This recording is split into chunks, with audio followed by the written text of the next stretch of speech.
So hello everyone, welcome to the project. In this project, we are going to build a calculator using Python. We will be using a Tkinter library to actually give it a graphical effect. Now, the requirements talking about is Tkinter Python. Tkinter comes with Python pre-installed, so you don't need to use pip installer to install your Tkinter library. For editing your code, you can use VS Code, you can use Atom, you can Jupyter, Google Colabs. It can work with anyone. Just take care that if you are using Google Colabs or Jupyter Notebook, you have installed the Tkinter there. Now, talking about the project, this will be a Python project where we are going to build a calculator. This one will be a smart one that can also understand or work with the text system. So it is not compulsory that we are just giving a algebraic expression. It can fetch the data if we are giving a simple expression consisting of words also. So the idea here is we are going to divide the project into two parts. The first part consists of the graphical window that we are going to build with the Tkinter, design it according to our need. After this we will come to the coding part where we are going to just make different functions. Those functions will be utilized to give the user input to process the data. Then the next part of the coding, that will be the third part, that comes up with we are adding a main function, that is a calculate function. Now in this calculate function, we will be adding the calculator functions. It means when a user is given a algebraic text statement there to add a number, to subtract a number, we should be able to process it and give the required result to the user. Also, we need to take care that if the text is not valid, our program will not get crashed. We should use some error handlings there to just give the output to the user that the text he has entered is not correct. We need to take care of so many things because here we are dealing with the text and the algebraic data. So if the Python compiler got confused or mixed with the text and algebraic data, all of a sudden here the Python compiler will throw an error, that is the value error. So we need to be very careful that whatever the input may be from the user, we are able to handle the error and the data very properly. Second thing, talking about the smart, it should not only just use a keyword, like we have given made a keyword that is add, and it only works for the add. Even if the user is given addition, plus, add, or any more thing like subtract, minus, subtraction, multiply, multiplications, different words for the same function, we should be able to handle that. It means that if a user came and he has just written minus, we should be able to minus the two numbers, and if we have written sub or subtract or subtraction, we should be able to handle that statement. So this is why this calculator is more than a calculator. It is a smart. It can handle our language. It can work with a text language also, of algebraic language. This is going to be a very interesting project, and I assure you, you will have a complete idea that how in reality a calculator works. Now we will be using a Tkinter library. Now this library, as I have told you, comes pre-installed. It is just to give the graphical effects to our interface, to our program, because without graphical interface, if you are working on a CUI, that is command user interface, you need to type everything on the terminal. But if you are using a Tkinter, you can easily achieve a graphical user interface. It can work on the clicks, graphics, some pictures, images. Now that looks pretty fine, more than good than the command working with the terminal. It looks more better than that, and it just beautify our project. So let's start building the project. This is going to be a really very interesting project. So hello everyone. In this project, we are going to build our own calculator. That calculator will not be just a simple calculator, but will be a smart calculator. It will have some additional features with just graphical user interface, Tkinter, and all the libraries will be engaged to build that.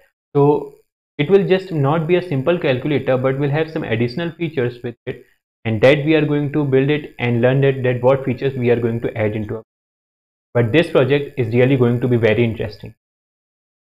So let's start building the project. Since from the beginning only we are just developing it on a Tkinter, so you must have guessed it that this would be a graphical interface. It means that a graphical window will appear here, and we don't need to run it or write anything on the editor like on our terminal, but we can directly use it from the graphical window. So let's start building it. All we need to do is just import our Tkinter library. This will actually gives us all the functions that are needed to develop a graphical interface for the you can say a graphical window for our calculator. We are just going to import all the things from the Tkinter, and now in this video we are just going to develop the interface. Means we are just going to add all the labels, the buttons, the window, that how will it look, its colors.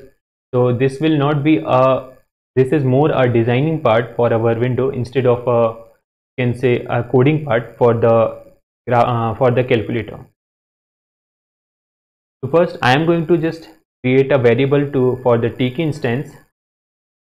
So this variable will have all the features of the tk library with it. After this, we are just going to add the geometry of the box.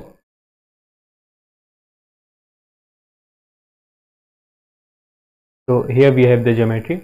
Now you can take it as per your own, just as per your own size. Means how large your do you want your calculator for your workplace. I am taking it to be just 550 into 300. Here we go.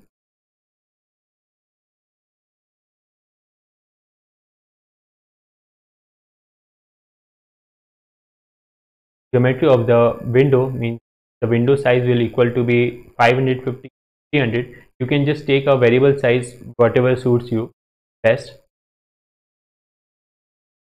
Now coming back, we are just going to give a title. Go to title. Here we have smart calculator as a title.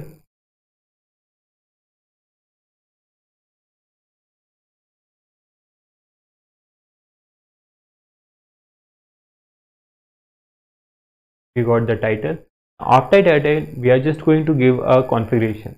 So in configure we can add all the features like color, the background color, the font size, but here we are going to just add the color of our calculator, that is the background color, and the color will be a sky blue. You can take color as per your choice, whatever suits you best.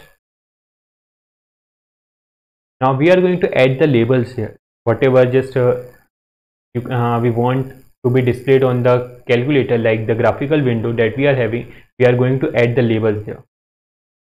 So we use a function that is label to create the label. Give our variable that we have earlier created, that is the window. Now we need to give a text.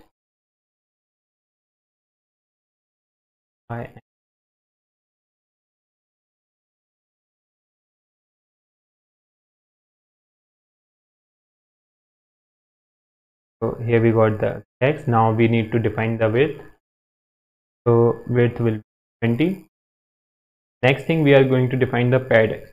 So actually padding means that it will decide how much text should be away from the margin. For example, this is the margin, and when we are talking about the margin, it means the box is away from the margin.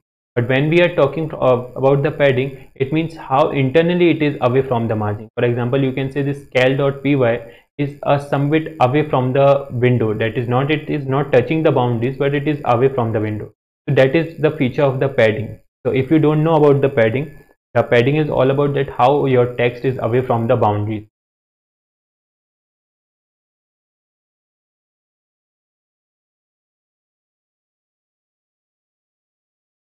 So label. We are going to just place it L1 dot place.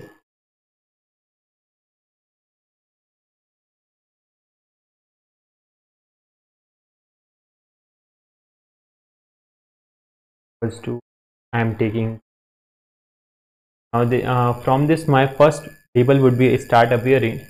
All I am going to just check its location. So using a function dot main loop so that it may run. Now we are going to run it. So in the last lecture we have discussed about the L1 variable. Actually import was not working. If your input is not working with a star, for example, now it's working, I show you, then the alternative to do that is you can just import tk menu message box. So all that will cover your functionalities that we are going to import. But if we are able to import with asterisk, then that's the best thing. Now coming to the next thing, we are going to just make another variable L2 is equals to. Now this will be for to tell the user what to do and what we are for here. So bin is equals to text is equals to, as we have entered about the smart calculator. Now this time we are just telling the user, please enter instructions to execute. Calculate also, execute also. Now I am going to just give the width 30, add x. First for my L2, I am going to place L2 dot place x is equal to 160 and y is equals to 100. So we have made another label. This label will be for the instruction part. That means the user is asking, it is just to define, this label is just to define that below is the entry box, and in this entry box actually user can enter the instruction. When we run it, you can see this is the please enter the instruction to execute. So here we are just defining an entry box. If we will just give an entry box like this, then someone will not able to identify, okay, he needs to come here or not. Now after this we are going to make the entry here. Now actually this entry functions work in a two-way. For example, the first thing, it will just be like a text editor where you can enter the text, and this text is for user to compiler purpose. It means the function which needs to read the text will be just working with the entry label here, so that the compiler can read the text from the user, what user has actually written. It is for this purpose.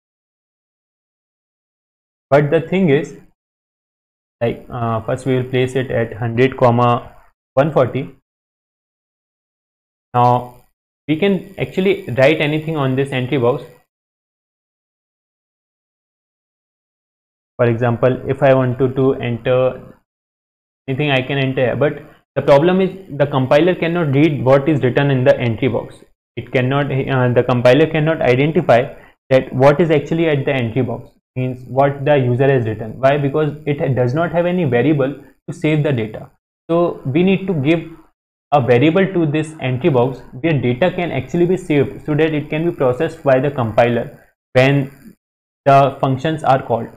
So I am going to declare a variable text in is equals to string variable. This variable will store all the data written on this entry box and pass it in this text variable equals to text. So here our variable is passed. It means now we actually have we can just actually read the data also, because we have a variable to save. Now the next thing comes is the button. So v1 is equals to button is to execute, means to execute the command. We have not written currently the function or build a function for the command, so we will be building that. So we are just writing the or designing the execute button or the command button, where user can press the button and just have the data, have the function or the operations performed on the data written. So this was for we need to place it. I'm going to place this at 230 comma y is equals to 170. Next thing comes up, the list box. Actually the entry box, as I've told you earlier, is for compiler to read. It means the user just give the data here and compiler reads the data. But when compiler needs to, or the program needs to show the data to the user, it cannot show that data in the entry box. That is for the user purpose. So it needs a list box, and in that list box actually it can just display all the data that that we want to show to the users. It means whatever data the compiler have, whatever it has processed it, and if there is a function to display the data, then on that particular list box it can just display all the data. X is equals to 200, y is equals to 200.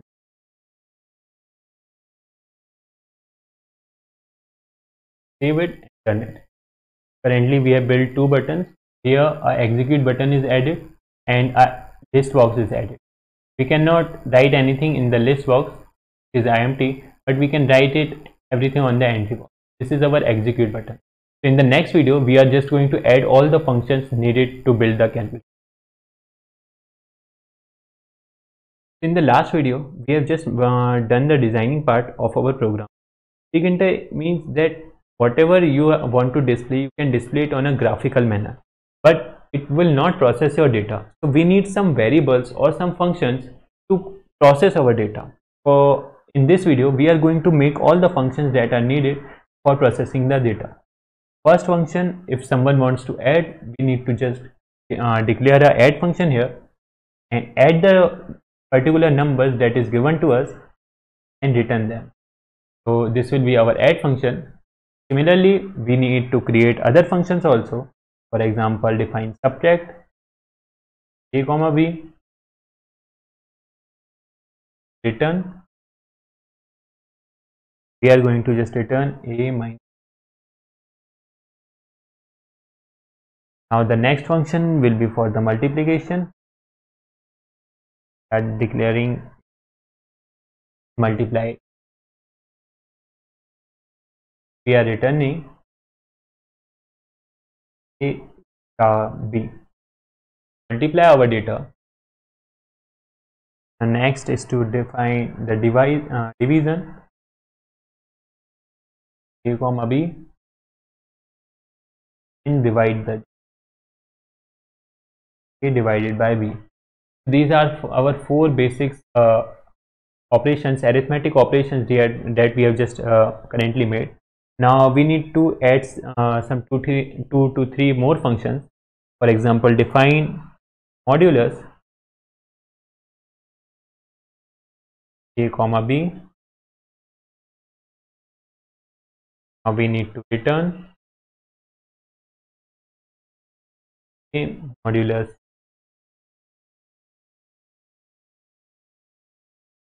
Next will be for LCM a comma b, and we need to just process some bit more. So let L is equals to a if a is smaller than greater than b, else b.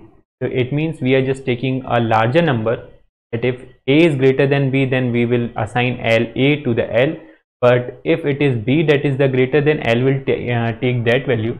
Now we are going to just enter into the while loop, while L smaller than a till this position, if L modulus a equals to is equal to 0,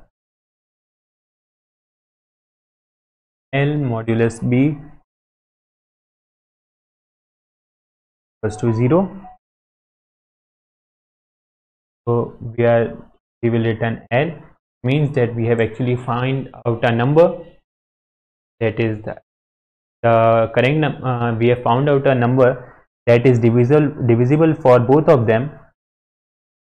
L is also divisible, A is also divisible by L, and B is also divisible by L. Now we need to increase L plus is equals to 1 if L is not, means if L is not the correct LCM for these both of these numbers. So currently our LCM cannot be larger than this number. This is a valid thing, since if you are having a 2 and a 3, then LCM of both will be a 6, but LCM of both can never be equals to 12 or 8 or 9, because this is the rule of the LCM, that multiplication of a two number will result the LCM of those numbers if we are not able to find any smaller LCM. Now we have I started working with the larger number, it means if this larger number is still not able is not equals to this a star b, or is smaller than these two values, we have not found out the LCM, which is both uh, which is divisible by both of them. You can say which is divisible by a also and b also, but this will not be always the condition that will be just running true. For example, if you are able to find out the LCM before this condition, you may return out of. This was about the LCM. This time we are just going to find out the HCF of the number. The process is all same, just we will be working with a larger number, that is highest common factor. This time H will equals to A if A is smaller than B, else B. So this time we are just taking a smaller number with both of them. Now we will entering the while loop. Here if H is greater than 1, now if A modulus H,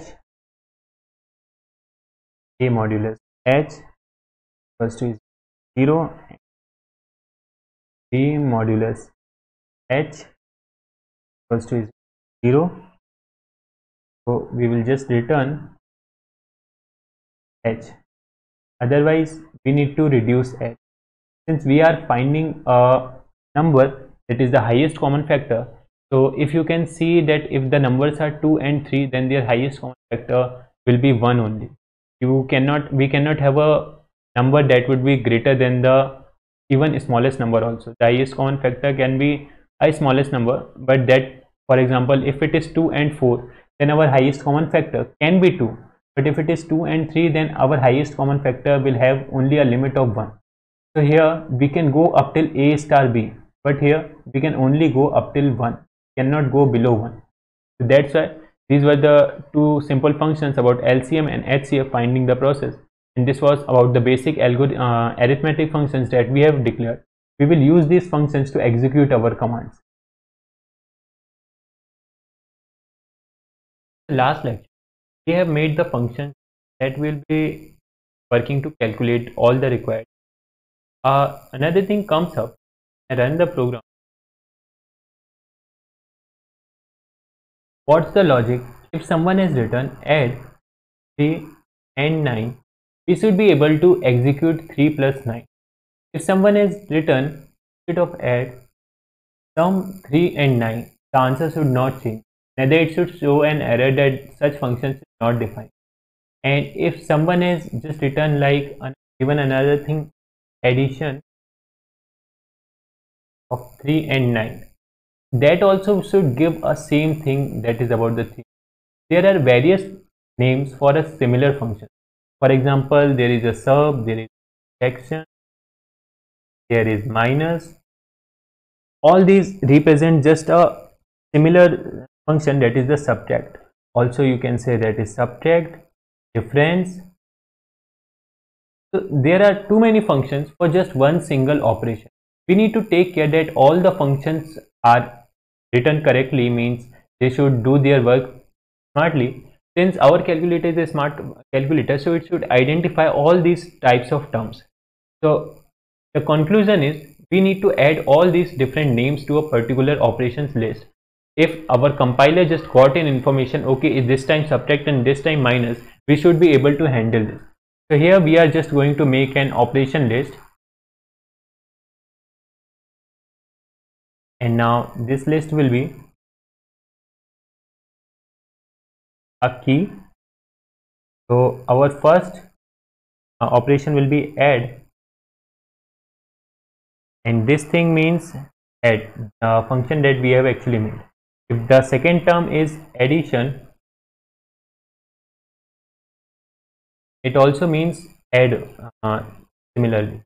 Now another thing, that is sum, that also means add only, and if someone just return plus, that also means the add only. Now we are just going to add the functions, add, also it will add.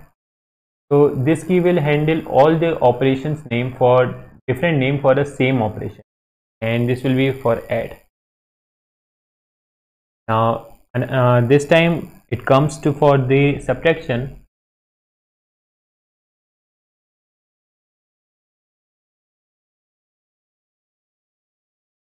Here first we will define all the names for the subtract and then enter each same variable. We subtract. Now there will be also a name. Another name is subtraction.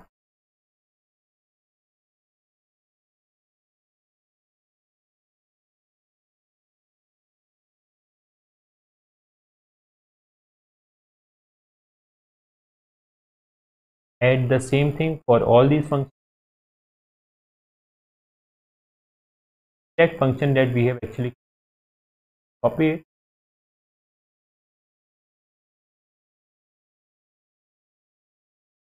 Here also comes the subtract.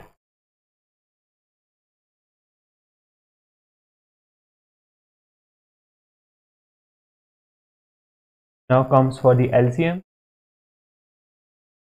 If someone has written LCM, all the functions LCM,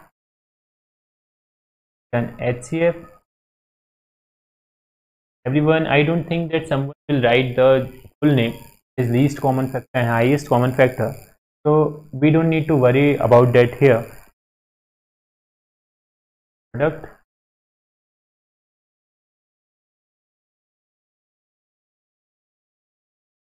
Then product also has another name, that is multiplication.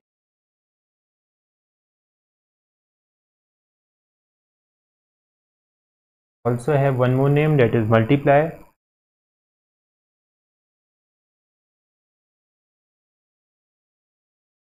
Now add the function here.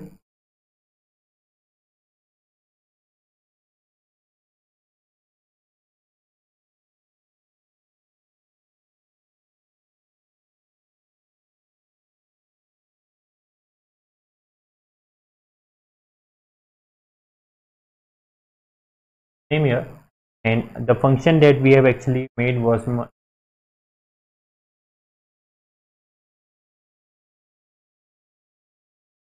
copy it and paste it on both these two left. Here we go, multiply, and for multiply again the multiply needs to be. So this is basically a list of the functions that we are making, so that if user has given a name of a function, we should be able to operate with it. So here we go with the division. Think if someone has written in sort, that is div, and a new name, that is divide, another name left will for mod. Mod also have mod remainder. Modulus is basically a remainder that is left at the end of the division. Another name, that is modulus. Here we have modulus, division. Give the function division.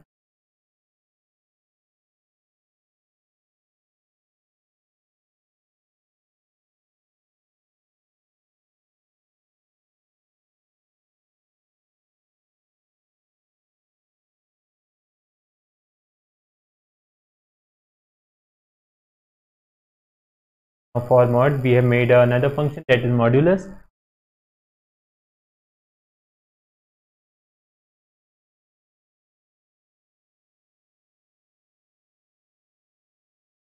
Now our operation list is all complete. It means if a user has given any instruction, we are able to identify those instructions because we have written the name for that particular instruction. The next video we are just going to build the or complete the main function so that it will connect everything together. Welcome back, guys. In the last lecture we have just written all the functions that was needed and made a list of the operations.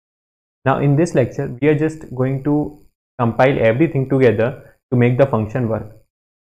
If you will come to the function, have a look, enter add and 5, it means that we need two things. The first one is the add function. We need to search whether this add function is actually there or not.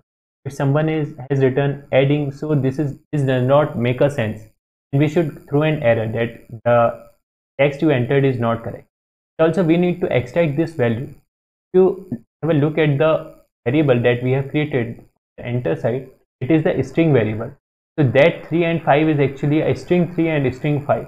We need to convert that string 3 and string 5 into our numerical form that we require. So first we are going to make a function that is defined extract, and now we will give some text here to extract the text. Now I am going to make a list. That list will be empty, and in this list I am going to enter all the variables that we are entering. Now we'll run a loop for t in text dot split. So here we are going to split our variable, the text that we have written in the form of a spaces. Means if there is a space, then split that particular text. Next things, we are going to just go try and accept case. For example, try to append a float. You can take int also, but you will have a value error when you will try to divide. That int cannot be get divided. So what is happening there? We are trying if we can append that particular value in our list or not, and converting it into a float. So Python will automatically check that whether this function is actually a numerical value or not. If that is a string 3, it can be converted into 3.00. But if it is a string adding, then adding 0.00 will never be able to exist. So it will throw an error that we cannot append that into this, and our program will actually get crashed. But to avoid this, we will just put a except here, except, and we need to accept a value error. So if there is a value error, means we are trying to convert a string into a float, that is alphabets into a float. We just need to pass. So now it's the work of the Python to actually convert or append the list of the numerical values present in that particular variable. For example, if there is a 3 and 5 here, then Python will actually add it into this L list, because we have programmed it, and does not add anything other than those numerical values like adding and number that we have given. That will not come to the L list that we have created. Now we need to return this. So return. So we have a list in which all the data is there that we require, and it's great to have a list because working with list is really easy, and it is also very easy to look upon. If you want to print a list or the numerical value that you have, we will just simply give a print L, and that will print all the list. Now this was just to extract the value. The main loops come here, that is the calculate. So we are having a calculate, to create the function calculate, and there we just getting a text. So we will use our variable text in that we have created, and use a get function to get the text. So previously the value that we have returned, or the user have returned in the entry label, which was stored in the text, was not present in this text value. Means that was in just this particular variable that we have created, this text in variable, but technically it was not there because we want this text in to be at some location. So we are fetching all the values that is present or stored in this text in to our text variable. Now when after fetching the value from this text in variable to our text variable, we are just going to run a for loop. Now for word, previously we were searching for the numerical value, this time we are searching for the instructions that are present there. Text dot split, again we need to split it with a simple space, giving a simple space. Now if word dot upper in operations, so just don't write operations because we are searching for the keys and this is a dictionary. If you just write operations, it will start giving you an error, and we need to define for what we are searching. But we can do here two things, like if you are working with dictionary, this is just an example, word dot value, and here we can just go with a comma and give operation dot keys comma operations dot value. but we are concerned about the operations that are given there. Functions will be automatically called. Again, a try and except case. So first we are going to extract all the values, extract and text. So now L is a list which contains two variables, that is 3 and 5, that we have actually given or we will be giving. Now R will be the functions to call the operation. So now here we go, operations. Operations is our dictionary currently. In this operations we are going to give the key, that is word dot upper.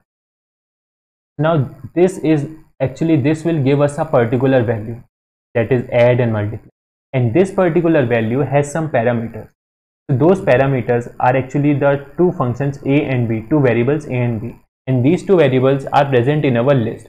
So we are going to just fetch the first and the second variable from the list. This R is actually our function. When we have just written operations, this was just a dictionary. When we have given a word dot upper, since our word dot upper came from the split word, this for loop will also run for AND operator also, and it will check whether there is an AND operator or not. If AND operator is not there, we will just pass the value. But if ADD operator is there, it will search that ADD operator is there. Now if ADD operator is there, it will try to extract the data and process the data. So here comes the operation keys, then operations word dot upper means add operator is actually a function. It will return a value add, that is the call the function add, and this will be the parameter of that function. Now you must have understood that what is actually happening there. Now here comes another thing, that is list, and we need to empty the list. If previously there was anything written in the list, we are going to empty it or delete that from 0 to end. Now we are going to insert some value in the list. The list dot insert end means starting from the end value, and the thing what we are trying to insert is actually R that we have given. Now this was about the try. Now we go with the accept. Now in accept we are just going to use these two things, but insert something. But here the insert will be a text that we are going to write, error, please try again. Means if it is not able to run something like or find something, for example word, but given us something wrong value here, for example they have given divide and 0 0 or something other than that is not able to work, means our operation is not able to get defined, then it will try to extract the value, but no values are given, but a function is given, that is the add. If someone has just written add and given try to execute it, we will not go to the try value because operation will not be able to perform. So Python will throw an error that we don't have a list or our list of variable is empty. Now we will come here to the accept case and ask them to re-enter. It means they will identify that okay, something was there. And if all of us we need to break also, it means the program will or the function will terminate, waiting for the another function to start. Now here comes another thing, that is the we have given the if. Now we go with the elif loop. Elif word dot upper. So previously was the case that word dot upper is in the list. If there are values also we will execute, but if there is no such word present in the list, then we are going to tell the user operations dot keys.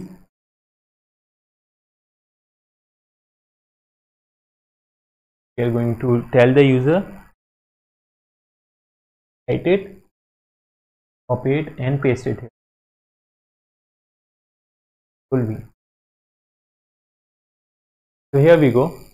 Again we will tell the user if no such word actually exists, we will directly tell the user that there is an error and you need to re-enter the word. If there is a spelling mistake, like instead of add, user has written add E, he will just correct that thing and enter it. In the next video, we are just going to run the program and have an overview of our project. Welcome back, guys. Our project is finally completed. We have just written all the functions, created everything that we can. Now here the thing comes up to just execute our function and just to have type what is happening. So we will get back. First of all, this elif is for your understanding. If this is the if case, then this is a else case. If you will not write this also, for example, if you will go with the else,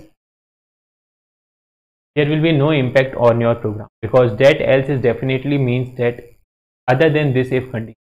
But to make it more understandable, I have given the elif condition. Now start working with the project. We will just execute it. If you run it, you will not get anything, because in the button in the execution part we have not given the command. So we will going to give a command, and our command will be a function.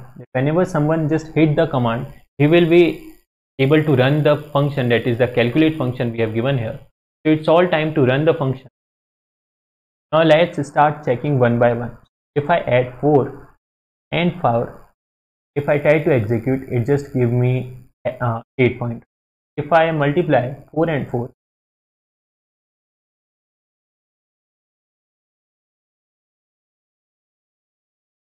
get back to the multiply,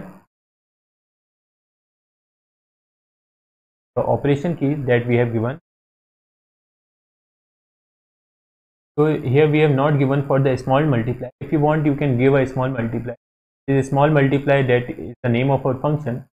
So we are going to get back, try to give the full name multiply. If you want, you can give this short name. Now if I try to exit, you can see 60. Now come to the error part. For example, if I want to multiply and have not given this 4, that is the if case, that the try and except case. So you can see it. I will try to run. You can say error, please try. Now what has happened? The word was in the dictionary, operation key, it went. It tried to operate the function, but it would have find that this list was not complete, means there was no number to multiply. It have given me an error, and finally this was the break. If I try to just change the function, for example 4 and 4, execute it, you can see it's there. If I just have an extra ing here, multiplying, and try to execute it, it has shown me a error, means this is the else case. Our program went into a else case, has created the multiplying, and has given us the error to please try. So this is the power of the try and except case, that the function which would have got crashed because the list indexes are not accessible or the word does not exist in the operation keys, as finally we have handled very easily. So our calculator is working fine. We can just do a lot more function operations here. Like if I go with the LCM,